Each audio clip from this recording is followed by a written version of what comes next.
So the diplomatic row that started with Canada alleging India's role in the murder of a Khalistani terrorist, Hardeep Singh Nijjar, shows no signs of easing. The Canadian Prime Minister made the accusations against India publicly, but 6 days on, Canada is yet to prove any evidence to back those claims, resulting in strained ties between the two countries. At the heart of the issue lies the question of evidence. India has asked Canada to share specific evidence connecting India to the murder. Canada has so far refused to provide the same, saying that sharing details in public would compromise the ongoing investigation by its agencies. It has instead asked India to cooperate with investigations. Canada's close allies, the US and the UK, have also urged India to cooperate with Canada on the matter to get to the bottom of the issue. But it seems that Canada was not alone in gathering information that allegedly links India to the case. Reports now say that American spy agencies also provided relevant information to Ottawa. U.S. Ambassador to Canada admitted that there was shared intelligence among Five Eyes partners that helped Canada conclude what its prime minister said publicly.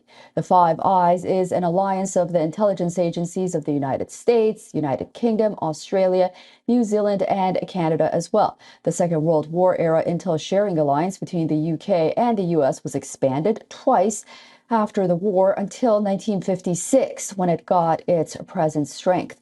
Reports also say that although some information was provided by American agencies and the Five Eyes partners, Canada itself developed the most definitive intelligence that led to accusations that India orchestrated the plot. Also, reports say that it was only after Nijjar was killed that the U.S. intelligence agencies offered their Canadian counterparts the context that helped Canada conclude India's alleged involvement.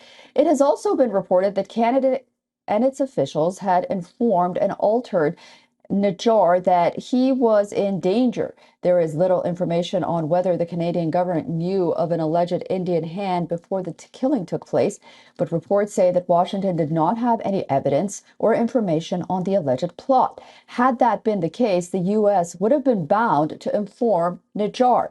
Under the intelligence agency's duty to warn doctrine, U.S. agencies are required to warn U.S. and non-U.S. citizens of impending threats of international killing, serious bodily injury, or even kidnapping.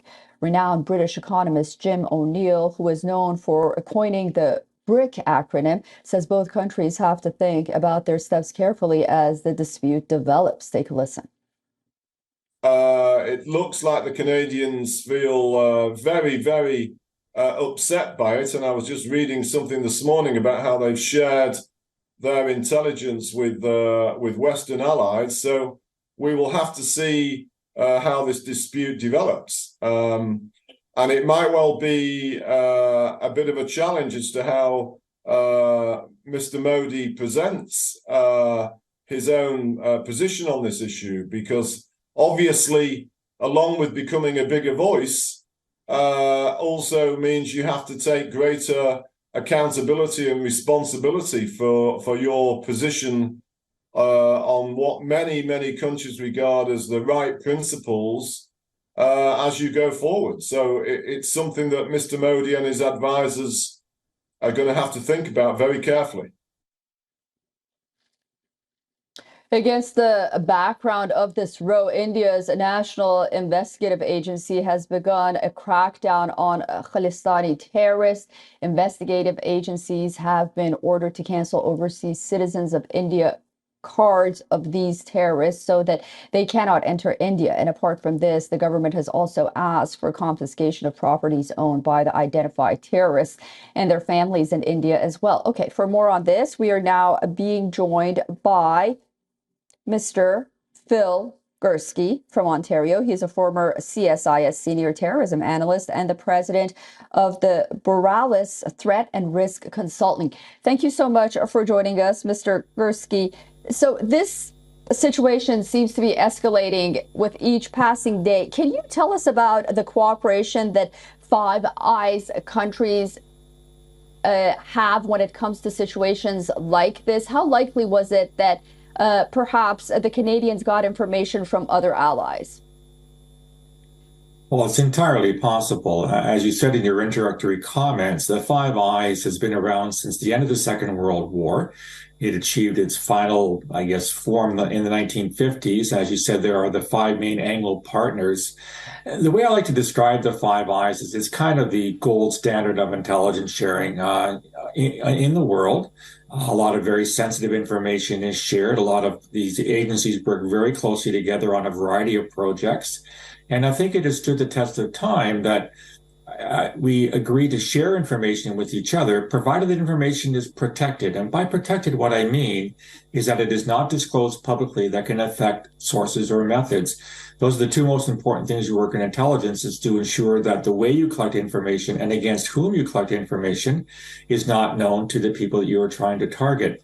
And as a consequence, what the Prime Minister did was to essentially let the cat out of the bag, and that we had some kind of intelligence on the alleged participation of India in this act of violence on Canadian soil.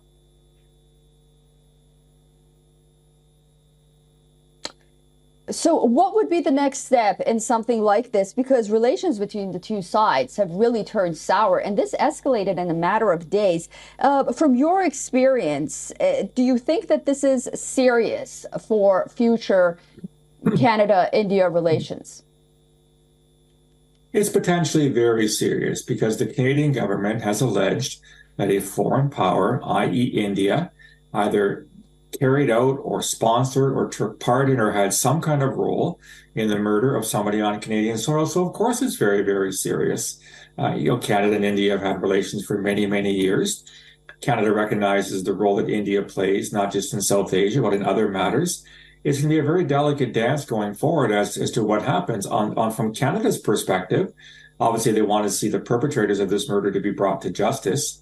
And if we'll have to talk to India and see if in fact India were involved or India has any information that can lead to evidence to be gathered, to be used in a criminal trial here in Canada, then we would expect India to provide that. But yeah, it is a very, very delicate time in our relations, absolutely.